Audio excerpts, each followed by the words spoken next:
This is 99% Invisible. I'm Roman Mars. You may know John Green as a YouTuber, a podcaster, or a mega best-selling young adult novelist. But John's writing goes way beyond novels.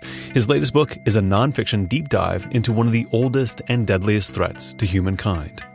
You know, if you told me 6 years ago that my next book would be about tuberculosis, I would have been duly surprised. I did not think of tuberculosis as being really much of anything. I thought it was a disease of the past, like a disease that killed the guy in Red Dead Redemption 2, not a present tense phenomenon. Tuberculosis is in fact the single most lethal infectious disease in the history of the world. It's been infecting and killing humans for millennia. But what makes the story of TB so maddening and what drew John to the topic is that the disease is still killing over 1 million people a year, despite the fact that we already have a cure. John's book is called Everything is Tuberculosis, and in it he describes how foreign policy and corporate greed make TB so hard to eliminate. He also explains the history of tuberculosis and all the unexpected and fascinating ways TB has shaped our world. I really love this book. It is both heartbreaking and triumphant. It is full of fun facts and sober realities, and I really just want to have John on the show to talk about all the stuff he learned while writing it. So let's start at the very basics. I realized when I was reading this, I didn't have a full grasp of what tuberculosis actually was. So could you tell me about it as a sort of biological entity, what it does to you? How does it spread? Yeah, so it's a bacterial illness, but it's a weird bacteria. It's a bacteria with a really thick cell wall that takes a long time to make. And so relative to other bacteria, it grows very slowly. Like I think in a lab environment, it doubles every day, whereas something like E. coli will double every 20 minutes. Wow. So it's an unusual bacteria. But it also, that thick cell wall makes it hard for infection-fighting cells to penetrate. And so usually what actually happens is that a bunch of white blood cells will surround some bacteria and kind of wall it off in what's called a tubercle, which is why we have the word tuberculosis. I think it's technically pronounced tubercle, but I don't like pronouncing it that way. It seems wrong. But this weirdness is one of the reasons why it's kind of both persisted and sort of inveigled its way into culture over thousands and thousands of years. And I'm really fascinated by this. And I'm also fascinated by the idea of like how it was, before people knew of it as a bacteria, how it was conceptualized. Could you talk about some of the things that you found about how ancient civilizations treated this odd bacterium? Sure. So we've had tuberculosis or diseases very similar to it for probably all of human history, and even further back in the story of people, back to Homo erectus. And so we've had a long time to imagine tuberculosis, and over the years we've imagined it lots of different ways. Some people saw it as a contagious illness from the beginning. In ancient China and ancient India, it was often seen as contagious. Some people saw it as an inherited illness, especially in Northern Europe and the United States. It was seen as a genetic disease that was associated with certain personality traits. If we go all the way back, we don't know that much about how we saw tuberculosis, but we know that it's probably responsible for around 1 in 7 of all human deaths. Of the 120 billion people who've ever lived, about 1 in 7 have died of TB. And this is like by far the championship killer of humans, correct? Yeah. It's winning the all-time race in terms of infectious diseases, but it's also winning the current race, which is especially discouraging because this year TB will be our deadliest infectious disease, just as it has been for most of human history. Yeah. So tell me about that period of time where tuberculosis was actually called consumption, when it was perceived as a genetic malady, a poetic and romantic malady. Could you tell me about that? Because the real symptoms of tuberculosis, coughing up blood, extreme weight loss, those don't sound beautiful or poetic. Yeah, so tuberculosis has always been a highly stigmatized disease, like any disease that's seen as very serious and threatening. But at the height of what one person called the frightful tuberculization of humanity, at the height of the Industrial Revolution, tuberculosis was killing about a third of all people. It was killing rich people, poor people. Charles Dickens called it the disease that wealth never warded off. It was a disease that could strike anyone, anywhere. And so we couldn't stigmatize it away. We couldn't say, well, this is just a disease of the poor, or just a disease of drunk people, or just a disease of this marginalized group or that vulnerable group, because it was a disease of everyone. And so for a period of about 150 years, especially in Northern Europe, it was also a hugely romanticized disease. And consumption was widely seen as an inherited disease. And it was a disease that made you literally more beautiful, made your skin pale and your cheeks rosy and your eyes wide. Right. Like, even as her sister was dying of tuberculosis, Charlotte Bronte wrote, "Consumption, I am aware, is a flattering malady." And it was also seen as a disease that made you into a genius. That, like, I remember Percy Shelley wrote John Keats when Keats was dying and said, well, you know, this consumption is a disease that tends to strike people who write good verses, as you have done. You know, which I find especially interesting, because Shelley knew that he also had consumption. So in some ways, Shelley was like, you know who else is good? Me. Okay, so in the US and Europe, consumption made you this beautiful genius. But then there was a shift from that thinking to seeing it as more of an infectious disease experienced by people who are not privileged. And that shift happens starting in the late 1800s, when scientists discover that tuberculosis is actually a bacteria. Yeah, almost like a light switch. Very few things in history are like a light switch. And I'm exaggerating when I say it's like a light switch. It was really like a decade, but that's relatively short. You know, I often have people say to me, I wasn't aware that consumption and tuberculosis were the same disease. Yeah. And I tell them that totally makes sense, because the way consumption was imagined culturally as this ennobling disease that made you beautiful, it made you sensitive, it made you write beautiful poetry, is completely different from the way we imagine tuberculosis today. And those are all cultural constructs. But of course, that profoundly shapes not just how people live with the disease, but also who lives with it and who dies of it. And so once we understood that TB was infectious, we started to immediately, or almost immediately, see it as a disease of poverty, of crowded working and living conditions, of the cities that were called these, you know, these tubercular factories of urbanity or whatever. Right. And so once people in the US and Europe figure out that TB is contagious, that leads to this sudden fixation on cleanliness. Can you tell us more about that? Oh, yeah, an obsession with hygiene. I mean, I think I republished in the book a poster that said, you know, do not kiss babies. Your kiss of affection brings the risk of infection. And that was a big thing. Don't kiss babies, which is, you know, if you've ever had a baby, you want to just gobble them up. Yeah. But also, clean shaves became very popular, because there was this so-called revolt against the whisker, as people believed that there must be untold number of bacteria crawling in those whiskers. Little did we know, of course, that half of all human cells are, in fact, microbial, that don't even belong to us. Okay, so this is kind of the part of the story, you know, when people have some purchase as to what causes TB and how it spreads, that I feel like the everything is tuberculosis part of your book, everything is tuberculosis, comes about. We're talking the very late 1800s, early 1900s. And we start to see the disease influencing the built world and design. So can you tell me some of the various ways in which everything is tuberculosis? Yeah, I mean, tuberculosis shaped history just as history shapes tuberculosis. And so everything from the Adirondack chair, which was invented to give people living with TB a chance to sit at a very specific position so they could ostensibly get more oxygen into their lungs, to the great state of New Mexico. New Mexico had all the institutions needed for statehood and was seeking statehood, and the U.S. Congress turned them down again and again because so many people in New Mexico did not speak English as their first language or were indigenous people, and the U.S. just didn't want to include a state like that, to be frank, because of racism. Yeah. And so people in New Mexico were like, man, we got to recruit some white people if we're going to become a state. And the way they did that was by reaching out in cities to people who were living with consumption or tuberculosis and saying to them, hey, come to New Mexico, big skies, clean air, dry air, you can dry out those wet lungs of yours. And it worked. It was a big part of the reason why, not the only reason, obviously, but a big part of the reason why Congress finally relented and brought New Mexico into the Union. And by the time New Mexico did become a state, over 10% of all people in the state were people living with tuberculosis. And one of my favorite things from this part of the book is the story about tuberculosis and cowboy hats. Yeah.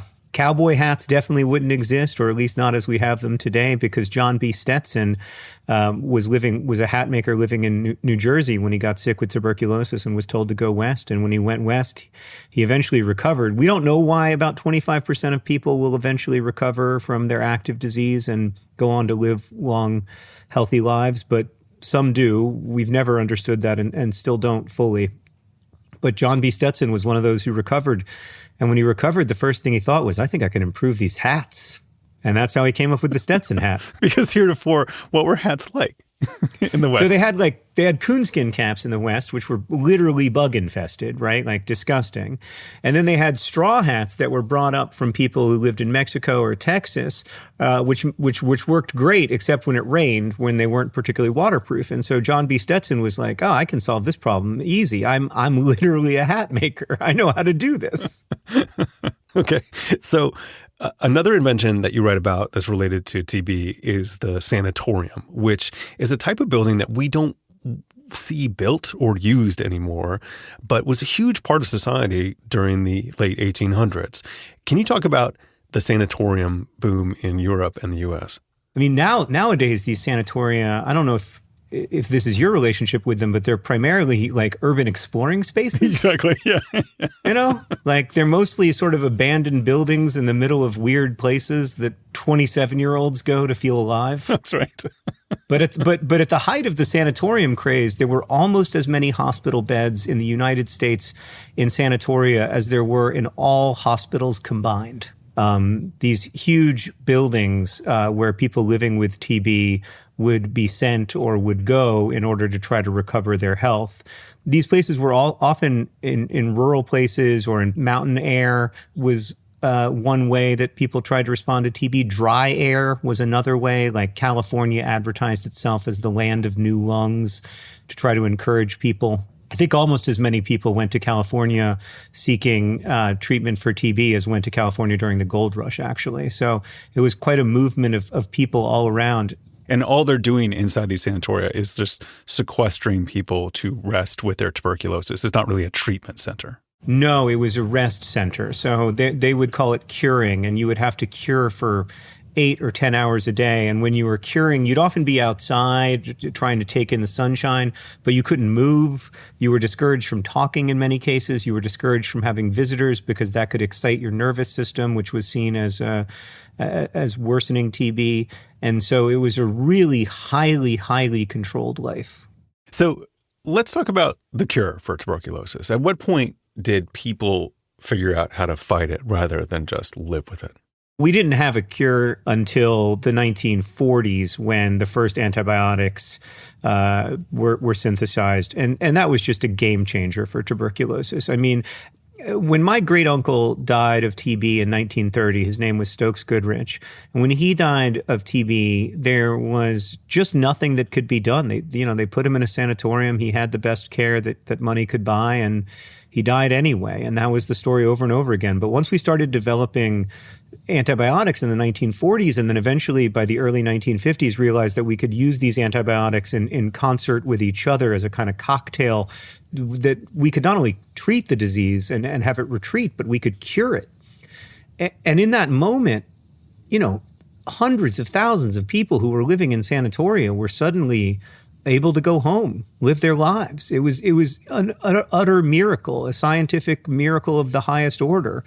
And between 1945 and 1965, we developed 7 or 8 different classes of antibiotics that can fight TB. It was this hugely successful period in the fight against the disease.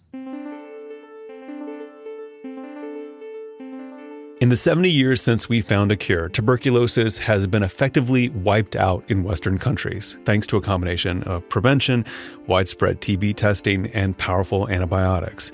But throughout the global South, not only has TB persisted, it is thriving. After the break, we'll talk about how a disease with a cure can still be killing millions of people, and what the future of TB might hold.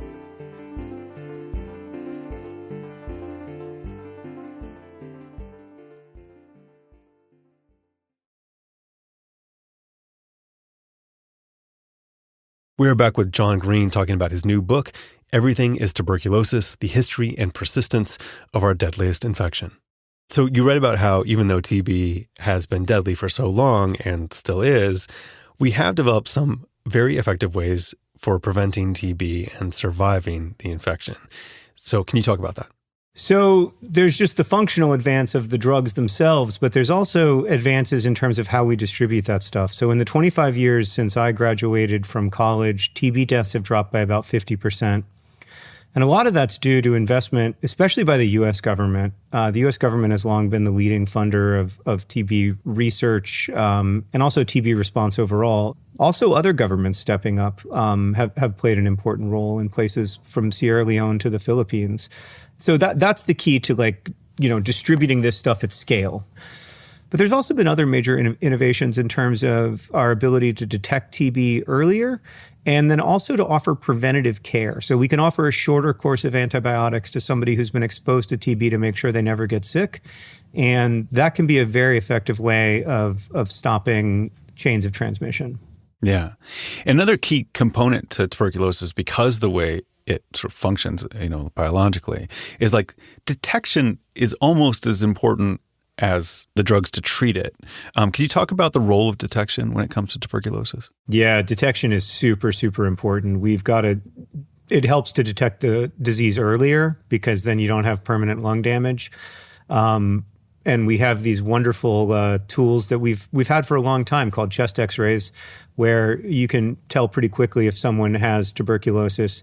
We also have now, over the last 10 or 15 years, developed these incredible molecular tests that in about 2 hours can tell you not just if someone has TB, but which antibiotics their TB will respond to. Total game changers. Unfortunately, they're really expensive. I was in a lab once in Sierra Leone, and I saw their Gene Expert machine, and I said, "Oh, you have a Gene Expert machine? That's so cool." And he was like, "Yeah, if only we could afford the tests." Oh, my God. Well, what really struck me when I was reading your book is that there's a real contrast between the West and the rest of the world. 1.25 million people still die of TB every year, mostly in the global South. And that number is insane to me because this is a disease that we cured. So why is TB still a problem for so much of the world? Right. So there's a lot that goes into this question. TB is a curable disease, but it's not easy to cure. Like when we think about antibiotic-related bacterial infections, a lot of times we're thinking about like a strep infection in our throats or that kind of thing, which can be treated with 7 to 10 days of antibiotics.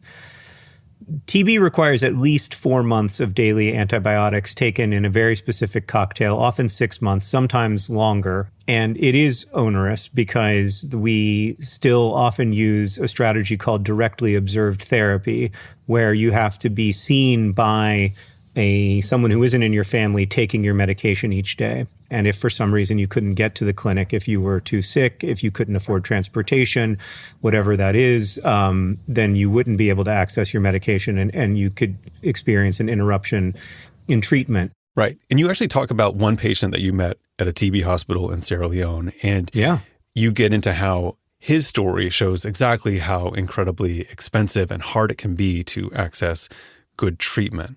So tell me about meeting Henry. Yeah. So in 2019, my wife Sarah and I were visiting Sierra Leone with Partners in Health to learn about the maternal healthcare system there, which Sarah and I have been working on with PIH on strengthening with the government for a long time. And on the last day of our trip, a couple of the doctors we were traveling with asked if we could visit the TB hospital. And when I got there, I opened the car door and this kid was right there. And he just physically grabbed me by the T-shirt and started walking me around the hospital. And I learned that his name was Henry, and that's also my son's name. And he looked about the same age as my son. And I was immediately taken with this kid. He was so charming and charismatic, and he took me to the lab. He took me to the wards. I was astonished by how sick people were. I had never, I've worked in hospitals and stuff, but I'd never seen that many people that sick in one place before. And he took me to the kitchen where the food was made, and then eventually we made our way back to the doctors. And they kind of shooed him away. And I said, whose kid is that? Is that one of y'all's kids? And they said, no, that's one of the patients we're really concerned about, actually. And it turns out that Henry wasn't 9 like my son was. He was 17. His body had just been stunted by malnutrition and then by TB. And Henry probably first got sick when he was 5 or 6 with TB. And he started to get treatment, but then that treatment was interrupted, which happens sometimes. And when that happens, you have a much higher chance of developing drug-resistant TB, and that's what happened to Henry. He developed a strain of tuberculosis that was resistant to our first-line antibiotics. And when I met him, he seemed to be in good health, but the doctors already knew that the second-line antibiotics were failing, that they'd succeeded in pushing back the disease, but now the disease was beginning to roar back. When those second-line antibiotics fail, it was called the injectable regimens. When those injectables fail, I had one doctor tell me that's when you put the stethoscope down. Now, there's just not much you can do. And, that is the case for the vast majority of people who are like Henry. Yeah, it's really heartbreaking. One of the other obstacles that countries run into is the exorbitant cost of care. Like the Gene Expert TB testing machine that you talked about, which costs about $25 to test one person. That's more than half of what Sierra Leone spends on healthcare per person each year. And then there's the greed of the pharmaceutical companies, which can charge whatever they want to for life-saving drugs. But you also say that there's been some successful pushback against that. Yeah, so between 1966 and 2012, we didn't develop any new drugs to treat tuberculosis, which was a real catastrophe. But then in 2012, we did develop some new ones, the most important of which is probably bedaquiline, which is a drug that was the research and trials for it were funded primarily by public money, primarily by the U.S. government. But the patent is actually owned by Johnson & Johnson, a pharmaceutical company. And when their patent expired, they tried to file a secondary patent, not on the drug itself, but on a compound that makes the drug more effective. And TB activists in India very smartly went to court and said, look, this is not real innovation. This is just a company trying to extend its patent forever. And after they extend their patent because of this compound, they'll find another compound to extend the patent for. And we'll never get this drug's price down. Mm-hmm. And price is a huge barrier. I mean, a huge, huge barrier. This is why people are dying, is because of price. I mean, getting the drugs where they need to be is a challenge, but price is the biggest barrier. And the Indian court was like, yeah, there's no real innovation in this compound. This is just an attempt to evergreen a patent. And so in India, it became possible to get generic bedaquiline. But in almost all of the world, there was still these secondary patents stopping generic production. And lots of people came together and pressured Johnson & Johnson to abandon their secondary patents, which to their credit, they eventually did completely, so that now the price of bedaquiline in just 2 years has gone down by over 60%. So we're living in a particularly devastating moment right now for tackling TB.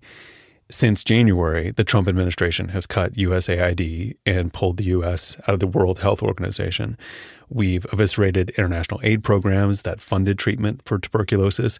And there's also looming threats to drug research. And even here in the U.S., where we'd almost eliminated TB, we've been seeing cases rise in the last several years. Yeah. And as someone who's been looking closely at the history of TB, I'm curious how this moment is landing for you. Yeah, I mean, not to put too fine a point on it, but I would like to live in a world where whatever the deadliest infectious disease is one we don't know how to cure, right? Yeah. Because at least then it's a technology problem, not a culture problem, not a failure of human-built systems, not a failure of extractive capitalism. It's just that we don't have something figured out yet. With TB, we have it figured out. We know what to do.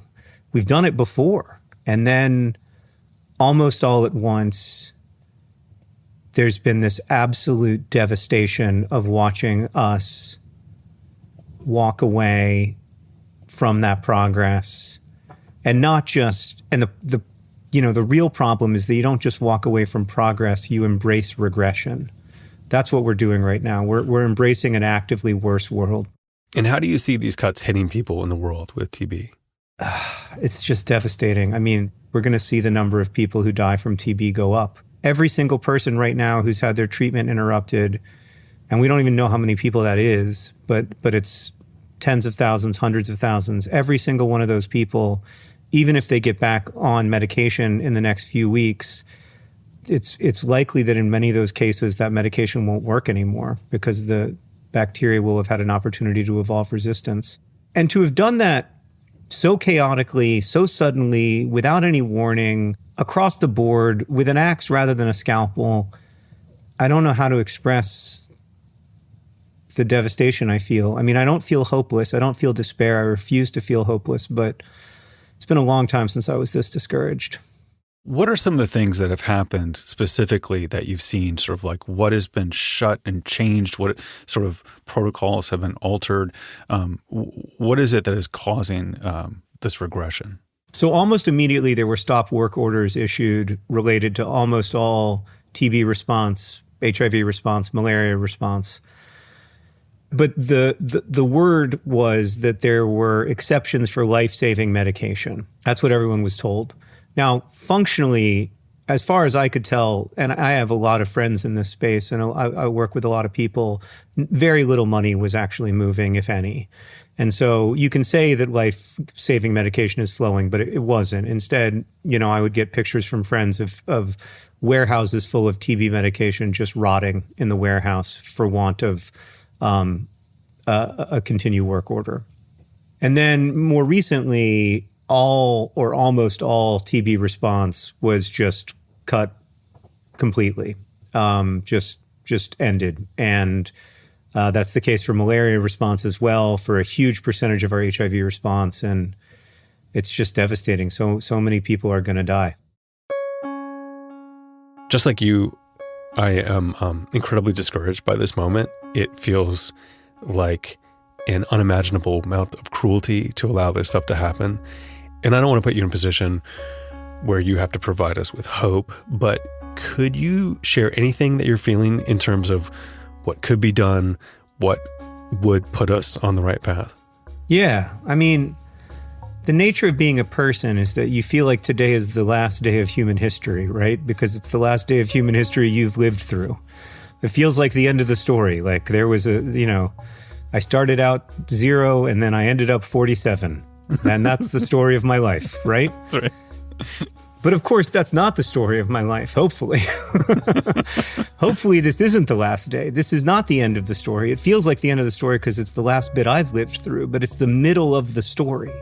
And so that's why we have to fight and scrap and continue to be hopeful, because it's the middle of the story. And I really believe that the end of the story for tuberculosis is the end of tuberculosis, this disease that has been with us for the whole 300,000 years that we've been here.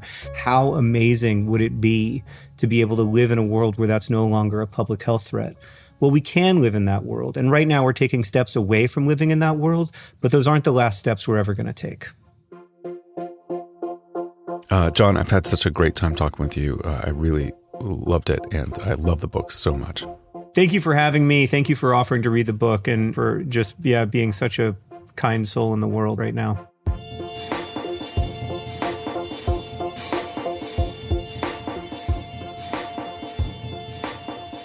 "99% Invisible" was produced this week by Christopher Johnson and edited by Kelly Prime, mixed by Martin Gonzalez, music by Swan Real and George Langford.